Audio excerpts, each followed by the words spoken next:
The Minerva Deep Space Station wasn't supposed to make history that day. It was just another routine sweep of the Kuiper Belt, searching for potential mining sites among the distant rocks and ice. Dr. Sarah Chen stood at her console, stifling a yawn as she monitored the long-range sensors, when something impossible appeared on her screen. "Director Hayes, you need to see this," she called out, her voice steady despite the trembling in her hands. The object that had triggered her sensors wasn't natural. Its surface was too smooth, its trajectory too precise. It was a ship, but not one of theirs. The derelict vessel hung in space like a massive arrow, its hull covered in strange geometric patterns that seemed to shift and change as they watched. It had clearly been damaged, with vast sections of its outer shell torn away, revealing glimpses of technology beyond human understanding.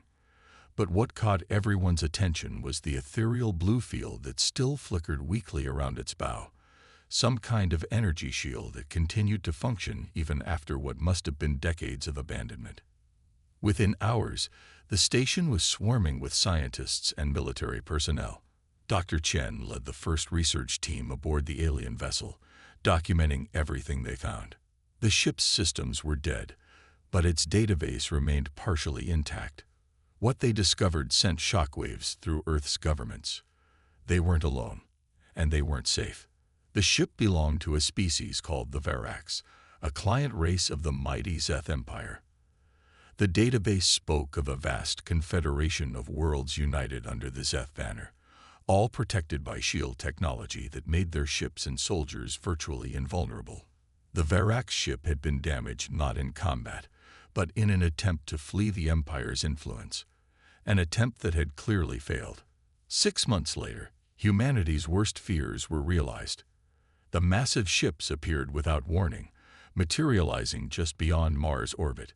They were beautiful in a terrifying way. Sleek vessels of impossible size, each surrounded by the same blue energy fields they'd discovered on the derelict. The transmission that followed was broadcast on every frequency, in perfect English. "People of Earth," the voice was melodious, but carried an undertone of steel. "I am High Commander Xerxes of the Zeth Empire. Your discovery of Varax technology has brought you to our attention. Your species shows promise, but lacks proper guidance. Submit to Imperial authority, and you shall be elevated. Resist, and you shall be subjugated. You have 24 hours to respond." The demonstration that followed was meant to crush any thought of resistance. A single Zeth destroyer approached the Minerva station, its shields glowing brightly. Earth's defense platforms opened fire with their most advanced weapons. Plasma cannons, rail guns, even experimental quantum disruptors. Nothing penetrated the blue barrier. The destroyer didn't even slow down. But in the chaos of evacuation, something unexpected happened. Lieutenant James Rodriguez, a security officer on the station, found himself cornered in a maintenance shaft. As Zeth soldiers in gleaming armor approached, their own personal shields humming, Rodriguez had nothing left but his backup weapon, an old .45 caliber pistol he carried against regulations. When the first alien rounded the corner, Rodriguez fired out of pure instinct. The bullet passed through the shield as if it wasn't there, dropping the soldier instantly. Rodriguez didn't understand why it had worked, but he didn't waste time questioning it. He emptied his magazine into the remaining soldiers, each round finding its mark with devastating effect. In the command center of the Zeth flagship, High Commander Xerxes received the report with disbelief. His shields were perfect, the product of millennia of development. They could stop any energy weapon, deflect any high-velocity projectile, dissipate any explosive force. But somehow, these primitives had wounded his soldiers with weapons that should have been obsolete centuries ago. As the 24-hour deadline approached, Earth's leaders gathered in emergency session. The evacuation of Minerva Station had been completed, but at great cost. However, Rodriguez's report had sparked intense discussion among military strategists. The Zeth shields appeared to have a critical weakness. They couldn't stop relatively slow-moving, chemically propelled projectiles. The humans kept this discovery carefully hidden. In their response to High Commander Xerxes, Earth's representatives played for time, requesting negotiations and demonstrations of peaceful intent. Meanwhile, deep in underground facilities across the planet, mothballed production lines rumbled to life. Bullets, rifles, and artillery pieces that hadn't seen use in decades were being manufactured once again. The Zeth Empire had come expecting an easy conquest, assuming their advanced technology made them invulnerable. They didn't realize they had just awakened a species that had spent most of its history perfecting the art of killing at velocities their shields had never been designed to stop. As Xerxes prepared his invasion fleet, humanity prepared a surprise of its own, one that would shatter not just shields, but an empire's worth of assumptions about primitive weapons. The mood in the Pentagon's underground war room was tense but focused. General Sarah Martinez stood before a holographic display showing the positions of Zeth warships throughout the solar system. Their blue shield signatures pulsed mockingly, a reminder of their supposed invulnerability. But Martinez knew better. Lieutenant Rodriguez's discovery wasn't a fluke, she announced to the assembled military leaders. Lab tests confirm it. Their shields operate on a principle of velocity detection. Anything moving above a certain speed triggers their defensive matrix. But slower projectiles, they slit right through. The implications were staggering. For decades, Earth's militaries had pushed toward energy weapons and hypersonic projectiles, believing them to be the future of warfare. Now their salvation lay in the past. The general gestured, and the display changed to show global weapons repositories. We've reactivated every mothballed ammunition factory from Beijing to Buenos Aires. The first batches of new rifles and artillery pieces are already rolling off the lines.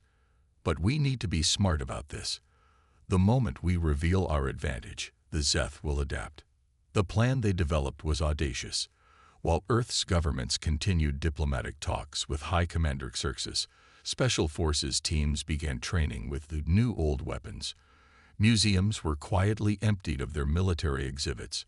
Civilian gun owners were secretly contacted.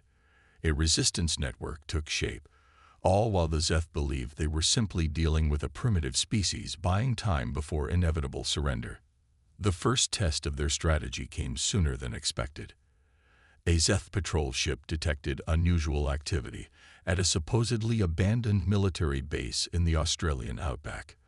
Their response was typical of their arrogance. A single squadron of troops deployed to investigate, confident in their shield technology. Captain Maya Wong and her Special Forces team watched from concealed positions as the Zeth shuttle landed. The aliens moved with the casual confidence of apex predators, their personal shields shimming in the desert heat. Wong's team carried an assortment of weapons that would have looked more at home in a history museum. Bolt-action rifles, pump shotguns, even a few Tommy guns that had been gathering dust since World War II. The trap was sprung when the Zeth reached the center of the compound. The first shot came from Private Chen's ancient Mosin-Nagin rifle, the round passing through an officer's shield and armor as if they were made of paper. The aliens' reaction was predictable. They activated their heavy shields, expecting to weather any primitive attack. Instead, they found themselves caught in a deadly crossfire of relatively slow-moving bullets that their advanced technology simply couldn't stop. Within minutes, it was over. An entire Zeth squadron eliminated by weapons they had considered obsolete for centuries.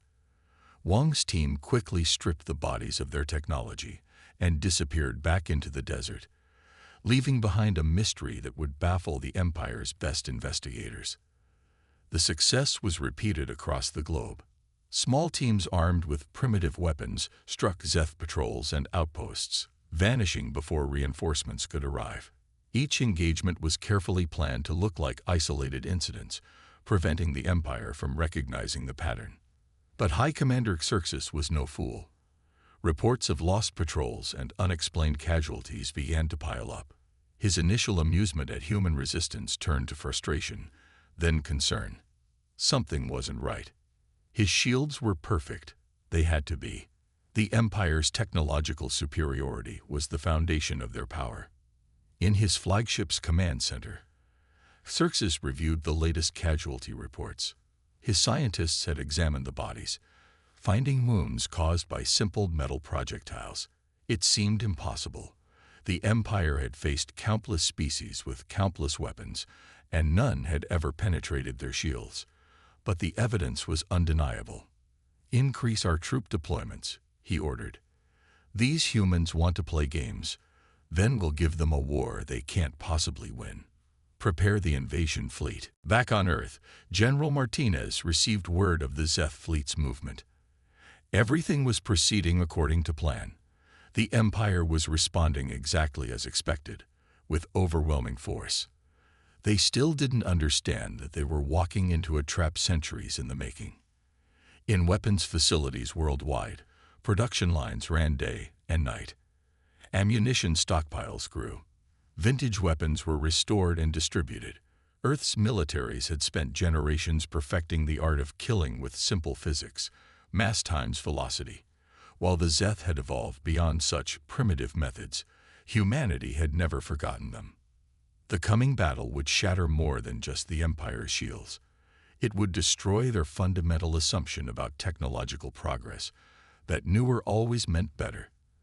As the massive Zeth invasion fleet assembled in orbit, humanity prepared to teach them a lesson written in lead and gunpowder. Sometimes the old ways are the deadliest. The Zeth invasion began at dawn.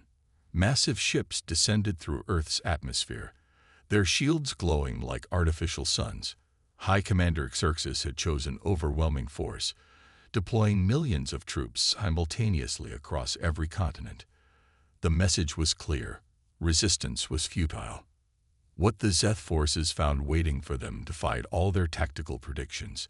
Instead of the expected energy weapons and advanced technology, they faced an arsenal from Earth's past. In the streets of Tokyo, ancient bolt-action rifles picked off Zeth commanders. Through the mountains of Switzerland, hidden artillery positions lobbed shells at velocities just slow enough to slip through alien shields. Across the American heartland, civilian militias armed with hunting rifles turned every small town into a death trap for Zeth patrols. Major Diana Foster coordinated the defense of Chicago from a converted speakeasy beneath the city. The irony wasn't lost on her. Using a Prohibition-era hideout to house the headquarters of humanity's most advanced military operation. Her screens showed the battle unfolding across the city. Zeth dropships, expecting to face modern defenses, instead encountered sandbag positions and water-cooled machine guns that could have been pulled from the trenches of World War I. "They still don't understand," Foster muttered, watching another Zeth unit fall back in disarray. "They think this is desperation, using outdated weapons. They don't realize this was the plan all along." The aliens' tactics were based entirely on their shield technology. They advanced in tight formations, ignored cover, and relied on brute force rather than strategy. Centuries of technological superiority had left them unprepared for warfare without their primary advantage. When their shields proved useless against chemical propellants and simple kinetic weapons, their entire military doctrine collapsed. Reports flooded in from around the globe. In the Amazon, indigenous tribes armed with blowguns loaded with tranquilizer darts were downing Zeth soldiers whose shields couldn't detect the slow-moving projectiles. Russian forces had broken out their stockpiles of World War I-era HFY-41 submachine guns, their relatively low-velocity rounds proving devastatingly effective against Zeth armor. Even the British Museum had contributed to the war effort, with a section of their medieval weapons display now seeing active service against alien invaders. The psychological impact on the Zeth forces was devastating. Soldiers who had never known defeat found themselves vulnerable to weapons they considered primitive. Their morale crumbled. Some units refused to leave their ships, while others abandoned their positions at the first sign of human resistance. In orbit, High Commander Xerxes watched in growing horror as his invasion force disintegrated.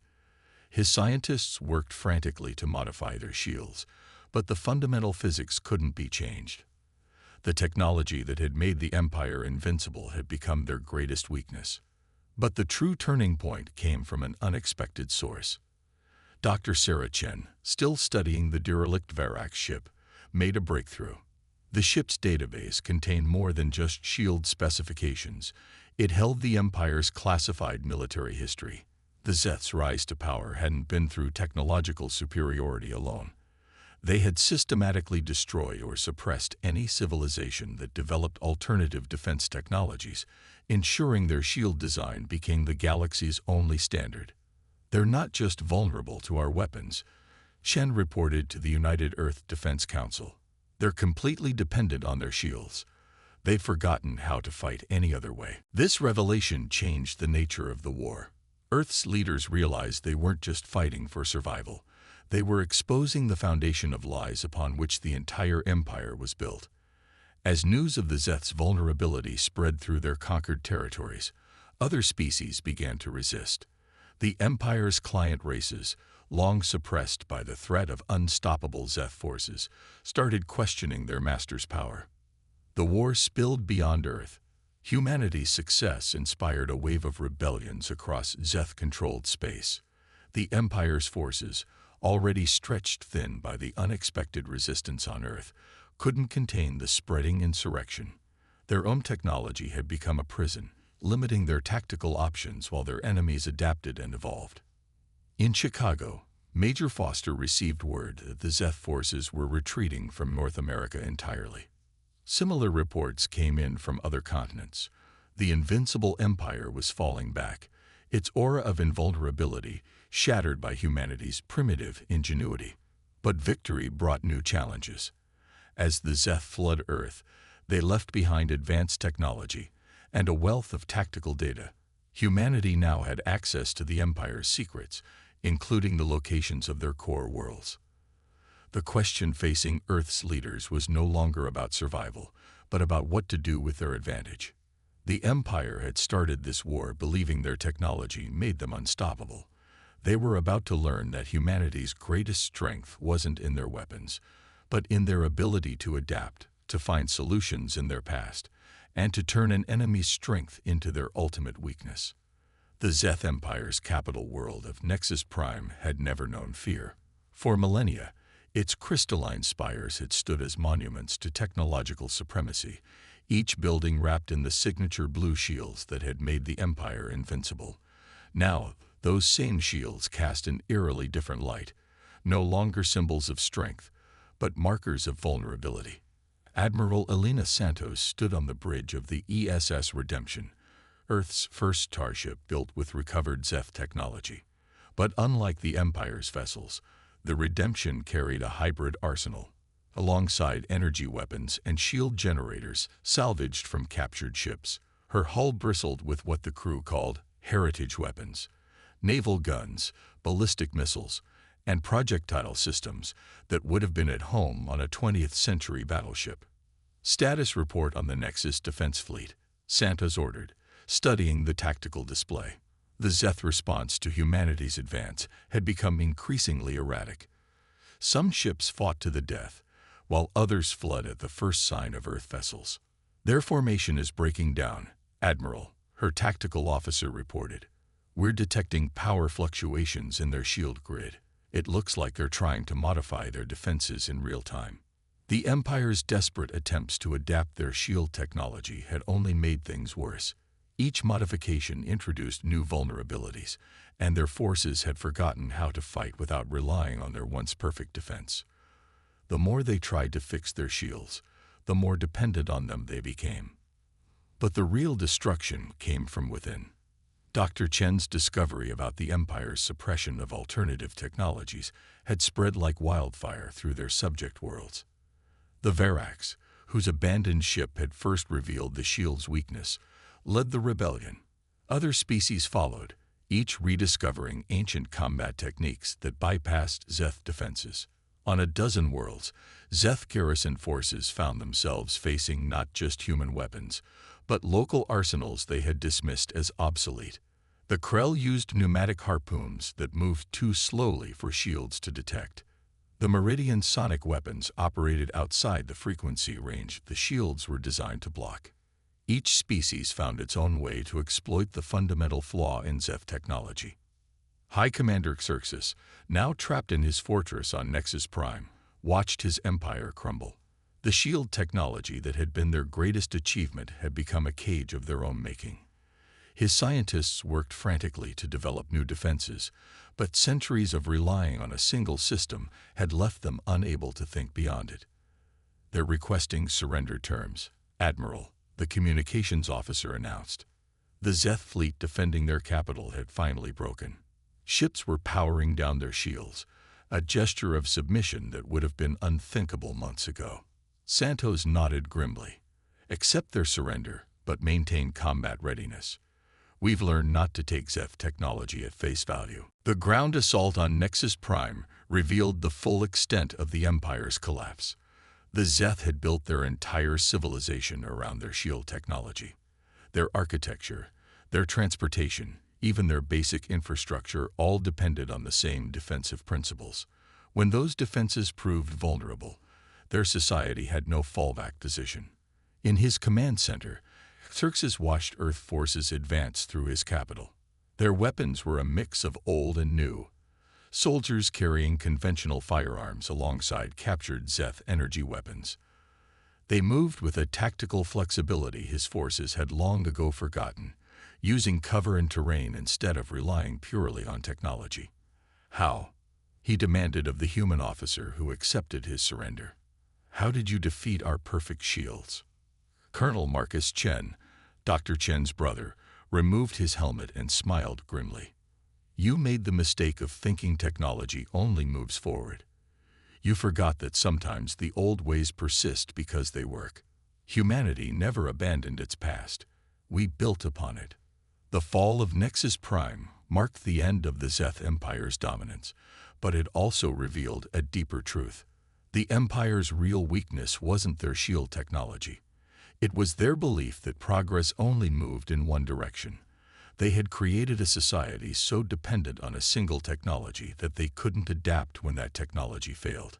As Earth forces secured the capital, they discovered vast archives of suppressed research. Alternative defense systems, weapon designs, and technologies the Empire had buried to maintain their monopoly on shield technology. The Zeth hadn't just enslaved other species. They had enslaved themselves to their own technological orthodoxy. Admiral Santos stood in the former Imperial Palace, now serving as Earth's provisional headquarters. Reports from across former Zeth space showed the same pattern. As the Empire's grip loosened, innovation flourished. Species that had been forced to rely on Zeth shields were rediscovering their own technological heritage, creating new hybrids of old and new. The war had done more than defeat an empire. It had broken a technological monotheism that had stunted development across the galaxy. Humanity's primitive weapons had proven that progress wasn't a straight line, and that true strength lay not in perfect defenses, but in the ability to adapt and evolve. 5 years after the fall of Nexus Prime, the galaxy was transforming. The Great Hall of the former Imperial Palace now hosted the first Galactic Concordat, a gathering of species once subjugated by the Zeth Empire. Dr. Sarah Chen, now Earth's chief xenotechnologist, stood before the assembled representatives, presenting her findings on the Empire's recovered archives. The Zeth's greatest crime wasn't their conquest, she explained, gesturing to the holographic display showing centuries of suppressed innovations. It was their systematic destruction of technological diversity. They didn't just conquer worlds. They forced the galaxy into a technological monoculture. The evidence was damning. For over 1,000 years, the Empire had identified and eliminated any civilization that developed defense systems different from their shields. They hadn't done it out of malice, but from a genuine belief that their way was the only path to progress. Their shields had become more than technology. They had become a religion. Among the delegates, a Verax representative rose. Their species, whose abandoned ship had first revealed the shield's weakness, had emerged as leaders in the post-Empire Renaissance. We have recovered much of our ancient technology, they announced. Without the Empire's restrictions, we've created hybrid systems that surpass anything the Zeth achieved. Similar reports came from other species. The Meridians had combined their sonic technology with elements of human ballistics. The Krell had integrated their bioorganic engineering with recovered Zeth power systems. Innovation, long suppressed by Imperial doctrine, was flourishing. Admiral Santos, now leading the Joint Earth-Alien Defense Force, watched from her position near the hall's entrance. The military situation had stabilized, but pockets of Zeth resistance remained. Some Imperial loyalists refused to accept that their perfect technology had failed them. "They still don't understand," she remarked to Colonel Chen, who stood beside her. The shields weren't the problem. It was their inability to imagine alternatives. Chen nodded. Humanity's greatest contribution wasn't defeating their shields. It was showing the galaxy that progress isn't linear. Sometimes you have to look backward to move forward. The truth of his words was evident in the changes sweeping through known space. Earth's primitive weapons had done more than win a war. They had shattered a technological stagnation that had gripped the galaxy for centuries. Species were rediscovering their heritage while embracing new possibilities. In orbit above Nexus Prime, the ESS Redemption had been joined by ships from a dozen worlds. Each vessel represented a different approach to space combat, creating a defense fleet that was adaptable and unpredictable. No single technology, no matter how advanced, could make them vulnerable. The final speaker at the Concordat was the one everyone had been waiting for. High Commander Xerxes, now stripped of his military authority, but retained as a cultural advisor, addressed the gathering. His once proud bearing was tempered by humility learned in defeat. "I speak for those who remain of the Empire's leadership," he began, his voice carrying across the hushed chamber. "We believed perfection was possible, that our shields represented the pinnacle of progress. We were wrong. In trying to perfect one technology, we nearly destroyed the galaxy's capacity to innovate." The admission marked a final turning point. The remaining Zeth colonies began integrating with their neighbors, sharing their shield technology freely while learning alternative approaches. Their expertise, combined with other species' innovations, led to breakthroughs that would have been impossible under Imperial rule. Dr. Chen's team made perhaps the most significant discovery in the Imperial archives: evidence of other spacefaring civilizations beyond the Empire's borders. Species that had developed along completely different technological paths, waiting to be contacted. "We're ready to reach out," she told the Concordat's Leadership Council. "But this time, we go not as conquerors or missionaries of a single technology, but as students ready to learn." The council chambers erupted in discussion. The galaxy was entering an unprecedented age of exploration and innovation. Humanity, once dismissed as primitive, had become a symbol of the benefits of technological diversity. Their victory over the Empire had proved that true advancement came not from perfecting a single approach, but from maintaining multiple paths forward. As the delegates dispersed, Admiral Santos gazed out at the crystalline spires of Nexus Prime. The buildings still shimmered with their blue shields, but they were now supplemented by other defensive systems, a visible reminder that progress meant more than perfection. "What do you think they'll remember about all this?" Colonel Chen asked, joining her at the window. Santos smiled. "Not that humanity defeated an empire with old weapons. They'll remember that we showed the galaxy a fundamental truth, that strength lies not in having the perfect shield, but in never stopping to look for better ways to defend what matters." Beyond the city's spires, ships from across known space moved through the skylanes. Each one represented a different approach to the same challenges of space travel and defense. The galaxy had learned its lesson. Never again would it mistake uniformity for progress or technological superiority for wisdom. The age of the perfect shield was over. The age of infinite possibilities had begun.